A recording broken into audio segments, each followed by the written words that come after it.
कल हम अध्याय 2 शक्ति सत्ता और वैधता के अंदर वैधता पढ़ी थी। इसके अंदर हमने शक्ति के रूप, शक्ति का अर्थ, शक्ति की अवधारणा के बारे में पढ़ा था।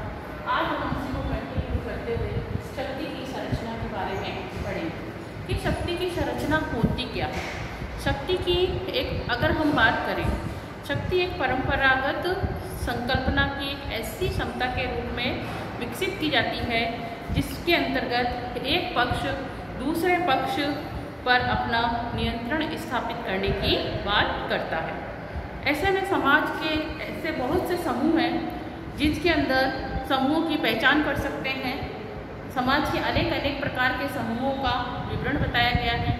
उन समूहों की पहचान करना है, उन समूह के अंतर्गत नियमित रूप से किन पर शक्ति का प्रयोग करना है, इस सभी के बारे में, इन सिद्धांतों के बारे में बताया गया है कि हम शक्ति को किस प्रकार से किन समूहों के ऊपर प्रयोग कर सकते हैं। इसके अंतर्गत शक्ति की संरचना के अंतर्गत ये बताया गया है। आज हम इसके आगे के जो है सिद्धांत कि शक्ति की संरचना के सिद्धांत क्या है, तो हम शक्ति की संरचना के सिद्धांत के बारे में पढ़ेंगे कि शक्ति की संरचना के सिद्धांत जो हैं वो 4 दिए गए हैं। और वो 4 सिद्धांत क्या है? पहला है वर्ग प्रभुत्व का सिद्धांत। वर्ग प्रभुत्व के सिद्धांत से तात्पर्य है कि जिस प्रकार से बहुत बड़ा कोई वर्ग है, विशेष वर्ग है, उस विशेष वर्ग द्वारा अपने प्रभुत्व का, अपनी शक्तियों का सुचारू रूप से प्रयोग करना। दूसरा है विशिष्ट वर्गीय सिद्धांत, जो कि नाम से ही ज्ञात होता है कि विशिष्ट वर्गीय सिद्धांत क्या है। विशिष्ट अपने आप में विशिष्ट है, जो अपने आप में इम्पोर्टेंट है, उस वर्ग के सिद्धांत के बारे में इसने बताया है। तीसरा जो इसका सिद्धांत है वो है नारीवादी सिद्धांत। नारीवादी आप जानते ही हैं, नारी महिलाएं, औरतें, लेडीज जो भी हैं, XYZ, नारीवादी सिद्धांत की नारी के ऊपर किस प्रकार से क्या क्या शोषण होते रहते हैं आज से प्राचीन समय के अंतर्गत, उनके आधार पर इस सिद्धांत की क्या बात कही गई है वो हम इस सिद्धांत के अंतर्गत पढ़ें। तीसरा है बहुल्यवादी सिद्धांत। बहुल्यवादी सिद्धांत से क्या तात्पर्य है कि जिसके अंतर्गत कोई एक समूह नहीं है, बहुत से ऐसे समूह हैं जिनके द्वारा इस सिद्धांत की बात कही गई है। तो हम एक एक करके एक एक सिद्धांत को लेंगे और उसके बारे में पढ़ेंगे। तो हमारा पहला है वर्ग प्रभुत्व का सिद्धांत, जो कि विद्वान हुए कार्ल मार्क्स। नाम आप लोगों ने सुना ही है, पहली बार हम मार्क्स का नाम नहीं पढ़ रहे हैं। मार्क्स जो थे एक बहुत बड़े विचारक थे जिन्होंने वर्ग प्रभुत्व के सिद्धांत पर काफ़ी जोर दिया है और उन्होंने बताया है कि व्यक्ति जो है और व्यक्ति के साथ साथ जो समाज है वह आर्थिक आधार पर बटा हुआ है। आर्थिक आधार से तात्पर्य पैसे, जिसका अर्थ मजबूत हो, उस आधार पर ये समाज जो है बटा हुआ है। उसी को ध्यान में रखते उन्होंने वर्ग प्रभुत्व के सिद्धांत के अंतर्गत आर्थिक आधार पर समाज को 2 विरोधी भागों में बांटा कि जो समाज है, हमारे देश में जो समाज है वो 2 भागों में बटा हुआ है। किसके आधार पर? आर्थिक आधार। उसका आधार क्या बताया है? आर्थिक। कि आर्थिक आधार पर जो समाज है कितने भागों में बटा हुआ है? 2। और 2 कौन से समाज है? विरोधी वर्ग। 2 समाज जो है 2 वर्गों में बटा हुआ है, उसमें भी 2 विरोधी वर्ग है। तो 2 विरोधी वर्ग के अंतर्गत है, एक है बुर्जुआ वर्ग। बुर्जुआ वर्ग से तात्पर्य जो कि शक्ति संपन्न वर्ग है, जिसकी समाज में विशेष पहचान है, जो आर्थिक रूप से काफी मजबूत है, जिसे हम पूंजीपति वर्ग भी कह सकते हैं। तो इसके अंतर्गत एक तो बताया है बुर्जुआ वर्ग और दूसरा वर्ग जो बताया है वह है सर्वहारा। सर्वहारा वर्ग से तात्पर्य है मजदूर वर्ग, श्रमिक वर्ग, जो कि पूंजीपतियों के यहाँ पर कार्य कर रहा है। पूंजीपति उनको अपने फैक्ट्री में, कारखाने में जो भी है काम देते हैं और मजदूर के रूप में वो व्यक्ति काम करते हैं। वह किसमें आ जाता है? श्रमिक वर्ग, मजदूर वर्ग या फिर सर्वहारा वर्ग में। तो कार्ल मार्क्स ने आर्थिक आधार पर जो शक्ति के सिद्धांत के अंतर्गत बात कही है वह दो वर्गों में बटा हुआ है समाज। पहला जो है वह है बुर्जुआ वर्ग, जो कि पूंजीपति वर्ग के नाम से भी जाना जाता है, और दूसरा वर्ग जो है वह है सर्वहारा वर्ग, जिसे कि मजदूर वर्ग या फिर श्रमिक वर्ग भी कह सकते हैं। इसके अंतर्गत क्या है? इन दोनों वर्गों के बुर्जुआ वर्ग और सर्वहारा, इन दोनों वर्गों के अंतर्गत निरंतर संघर्ष चलता रहता है। पूंजीपति चाहता है कि वह ज्यादा से ज्यादा प्रॉफिट कमाए, ज्यादा से ज्यादा लाभ हो उसे, जो उसकी फैक्ट्री है उसके अंतर्गत कम समय में ज्यादा से ज्यादा काम कर सके मजदूर, और उसको मेहनताना उतना ही दिया जाए जितना कि उसकी फिक्स कर रखा है।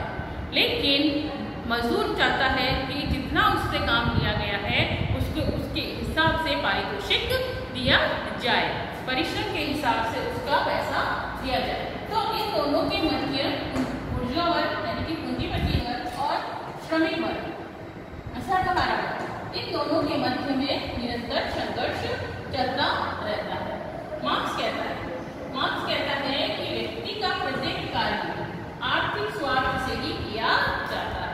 मार्क्स का मानना है कि कोई भी व्यक्ति है, अगर वो कुछ कार्य कर रहा है तो वह कार्य करने का तात्पर्य क्या है? उसके अनुसार कार्य करने का तात्पर्य आर्थिक हित है, कि व्यक्ति बिना अर्थ के, बिना पैसे के कोई भी कार्य नहीं करता है।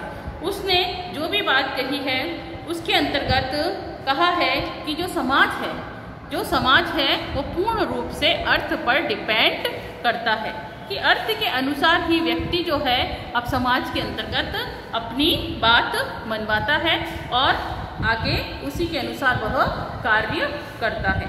तो इसी कड़ी के अंतर्गत उन्होंने बताया कि उन्होंने एक एग्जाम्पल दिया कि माता पिता अगर माँ अपने बच्चे का पालन पोषण कर रही है या फिर बच्चे अपने माता पिता की सेवा कर रहे हैं, तो इसके मध्य भी आर्थिक हित जो है वह पूर्ण रूप से बताए गए हैं, कि बिना आर्थिक हितों के माता पिता अपनी संतान अपने माता पिता की सेवा आर्थिक हित के भी करते हैं, कि उनको आर्थिक लाभ होगा। इसके लिए वह एक दूसरे का कार्य करते हैं। माता पिता अपने बच्चों का करते हैं और बच्चे अपने माता पिता का करते हैं। ये किसने बताया है? ये मार्क्स ने बताया है। दूसरा जो हमारा है वह है विशिष्ट वर्गीय सिद्धांत। विशिष्ट वर्गीय यानी कि जो इम्पोर्टेंस वर्ग है, बहुत ज्यादा महत्वपूर्ण वर्ग है, उसकी बात कही गई है। कि विशिष्ट वर्गीय सिद्धांत के अंतर्गत क्या होता है कि समाज में शक्ति के दो आधार होता है। इसके अंतर्गत जिस प्रकार से वर्ग प्रभुत्व के सिद्धांत के अंतर्गत दो प्रकार बताए थे, उसी आधार पर विशिष्ट वर्गीय सिद्धांत में भी समाज के दो आधार बताए हैं। पहला आधार जो है वह है विशिष्ट वर्गीय यानी शक्तिशाली वर्ग, जिनके पास ज्यादा से ज्यादा शक्ति है। अब हम उस शक्ति को कह सकते हैं आर्थिक शक्ति है, या फिर समाज में उनकी प्रतिष्ठा बहुत ज्यादा है, या फिर पहचान ज्यादा है, वह उनकी गुडविल बहुत अच्छी है समाज में। तो हर प्रकार से वो व्यक्ति क्या है? विशिष्ट है, शक्तिशाली है। और दूसरा है सामान्य वर्ग। कौन सा है? जो शक्तिशाली लोग, पर जो विशिष्ट वर्ग में जो शक्तिशाली लोग हैं वो क्या कर रहे हैं? सामान्य वर्ग के ऊपर अपनी शक्ति का प्रयोग कर रहे हैं। जो शक्तिशाली लोग हैं, विशिष्ट वर्ग के लोग सामान्य लोगों के ऊपर अपनी शक्ति का प्रयोग कर रहे हैं, वह है सामान्य वर्ग। तो दो वर्ग बताए थे इसके अंदर, एक है विशिष्ट वर्गीय, दूसरा है सामान्य वर्ग। विशिष्ट वर्ग के अंदर शक्तिशाली लोग हैं जो समाज में शक्ति संपन्न है, और दूसरा है सामान्य वर्ग जिसके ऊपर शक्तिशाली लोगों द्वारा क्या किया जाता है, शक्ति का प्रयोग किया जाता है। इनका आधार आर्थिक न होकर अनेक आधार भी हो सकते हैं। जरूरी नहीं है कि ये अपने अर्थ के आधार पर ही शक्तिशाली लोग जो है सामान्य वर्ग के ऊपर अपना प्रभुत्व स्थापित करना चाह रहे हैं, ऐसा नहीं है। इनका आधार आर्थिक न होकर और भी बहुत कुछ हो सकता है, जैसे कुशलता, कार्य कुशलता। उन व्यक्तियों में कार्य करने की अच्छी कुशलता है। कुशलता से मतलब यहाँ पर वह कार्य करने में निपुण है, बहुत अच्छी तरह से कार्य को रूपरेखा प्रदान कर सकते हैं। दूसरा है संगठन क्षमता। उन व्यक्तियों के अंतर्गत किसी भी कार्य को करने के लिए उनमें संगठन बनाने, ज्यादा से ज्यादा लोगों को जोड़ने की क्षमता बहुत अधिक बताई गई है। बुद्धिमत्ता, उनके अंदर जो IQ लेवल है, बुद्धिमत्ता जो है वह काफी अच्छी है। कम समय में अच्छी परिभाषा दे सकते हैं, अच्छे से उसको विस्तृत विवरण बता सकते हैं। तो ऐसे लोगों के अंतर्गत बुद्धिमत्ता अधिक पाई जाती है। प्रबंध क्षमता, किसी भी कार्य को करने के लिए उस कार्य को मैनेज करना, उसका प्रबंध करना, इस प्रकार से हम कार्य को सुचारू रूप से सही दिशा प्रदान कर सकते हैं। इसके लिए उसके अंदर प्रबंध क्षमता भी काफी अच्छी होती है। फिर है नेतृत्व क्षमता। नेतृत्व से तात्पर्य हम किसी भी कार्य को करते हैं तो उस कार्य को करने के लिए उस कार्य का नेतृत्व करता होता है, जो कि उस कार्य को पूर्ण रूप से संपन्न करता है। शुरू से लेके अंत तक वह कार्य को सुचारू रूप से संपन्न कराता है। किस प्रकार से उसको मैनेज करना है, ये सब बातें ध्यान में रखते हुए कार्य को करता है, वो कहलाता है नेतृत्व करता। तो इसके अंतर्गत नेतृत्व क्षमता भी आती है। तो ये सारे गुण किसमें पाए जाते हैं, विशिष्ट वर्गीय सिद्धांत के अंतर्गत पाए जाते हैं। अब हमारा तीसरा जो सिद्धांत है वह है नारीवादी सिद्धांत। नारीवादी सिद्धांत से तात्पर्य है कि ऐसा समाज में शक्ति का जो विभाजन है वह किसके आधार पर किया गया है, लैंगिक आधार पर किया गया है। यहाँ पर शक्ति का जो विभाजन है, समाज में शक्ति का जो आधार बताया गया है वो क्या बताया गया है, लैंगिक। शारीरिक शक्ति किसके पास है, पुरुष के पास। पुरुष प्रधान देश हुआ करते थे पहले, आज के समय की बात नहीं है, ये पुराने समय की बात है, जब नारी जो थी पुरुषों पर डिपेंड थी। आज की नारी पुरुष पर डिपेंड नहीं है, वह अपना कार्य खुद करना जानती है। तो जब इसके अंतर्गत शक्ति की बात कही गई तो इसके अंतर्गत नारीवादी सिद्धांत की भी बात कही गई, जिसके अंतर्गत शक्ति का जो आधार था वो क्या बताया गया था, लैंगिक यानी पुरुष प्रधान। सारा काम जो था किसके द्वारा किया जाता था, पुरुषों के द्वारा किया जाता था। आप लोगों ने देखा होगा पहले के जमाने में जो परिवार हुआ करते थे वह मातृसत्तात्मक भी हुआ करते थे बहुत से, और कई परिवार जो थे पितृसत्तात्मक भी हुआ करते थे।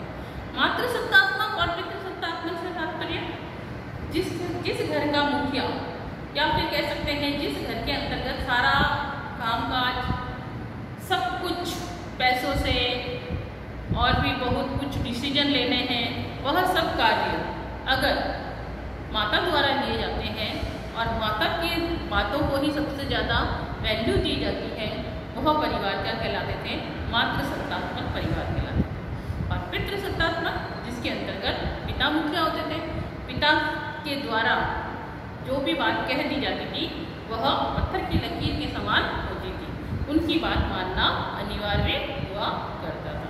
तो इसके अंतर्गत यहाँ पर नारीवाद के को समझाते हुए उसके बारे में इसलिए बताया गया कि आज जो समाज है, आज का समाज नारीवादी सिद्धांत से के अनुसार नहीं है।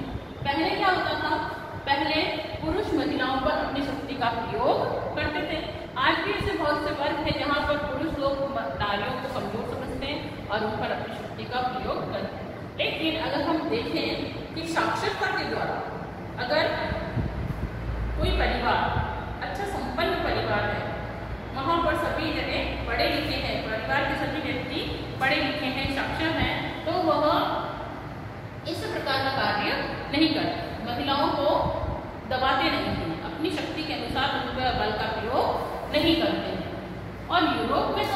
नारी मुक्ति के लिए क्या चलाए गए थे?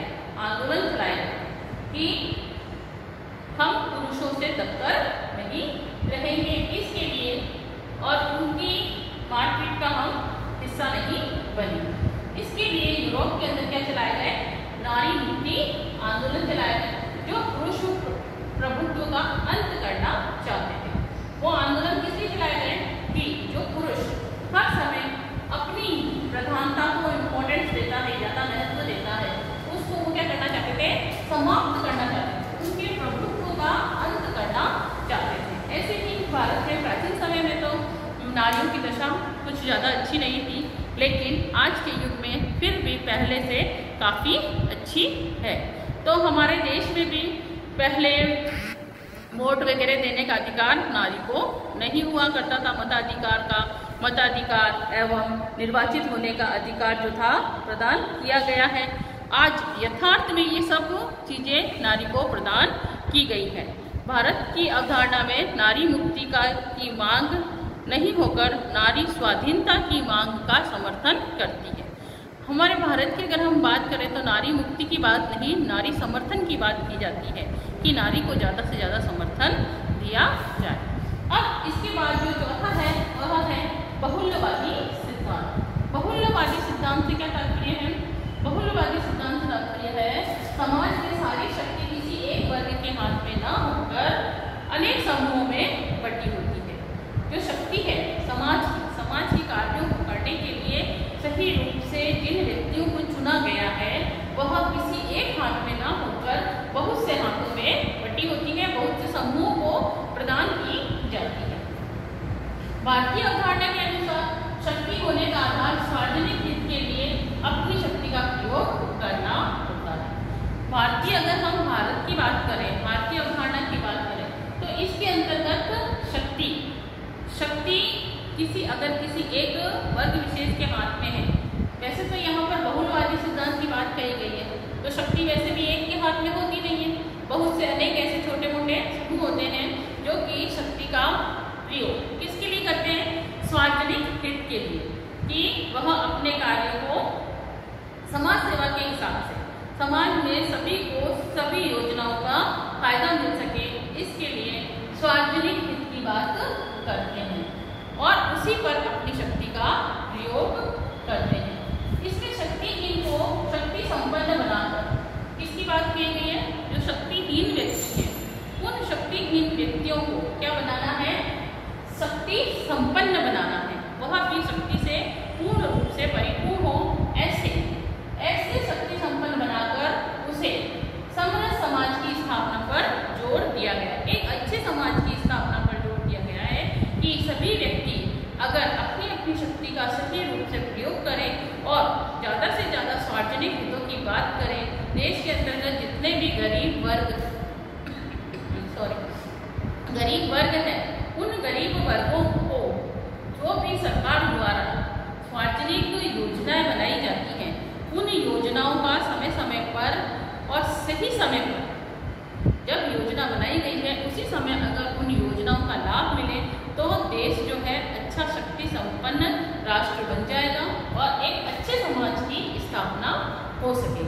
तो ये था हमारा शक्ति के सिद्धांत, जो कि बड़े क्वेश्चन के रूप में आता है कि शक्ति की सिद्धांत पर अपने विचार प्रस्तुत कीजिए, या फिर कार्ल मार्क्स के द्वारा शक्ति के सिद्धांत को स्पष्ट कीजिए। तो ये बड़े क्वेश्चन ऐसे टाइप क्वेश्चन के रूप में भी आता है और छोटे के अंतर्गत तो आपसे सिर्फ ये पूछ लिया जाएगा कि शक्ति सिद्धांत के बारे में कितने सिद्धांत दिए गए हैं। तो उसके अंदर हमें शॉर्ट के अंदर ये 4 लिखने होंगे, जिसके अंदर वर्ग प्रभुत्व, दूसरा विशिष्ट वर्ग, तीसरा नारीवादी सिद्धांत और चौथा बहुल्यवादी सिद्धांत करना होगा। लेकिन अगर बड़े क्वेश्चन के रूप में आता है, ये 5 नंबर का क्वेश्चन भी आ सकता है और 7 नंबर का क्वेश्चन भी आ सकता है, जिसके अंतर्गत आपको इस प्रकार से फ्लो चार्ट के द्वारा समझाना होगा। पहले आप फ्लो चार्ट के द्वारा इसको एक एक करके अलग अलग बता सकते हैं और फिर आप इसको नीचे लिखकर उसके बारे में डिस्क्रिप्शन दे सकते हैं कि इसके अंतर्गत वर्ग प्रभुत्व के सिद्धांत के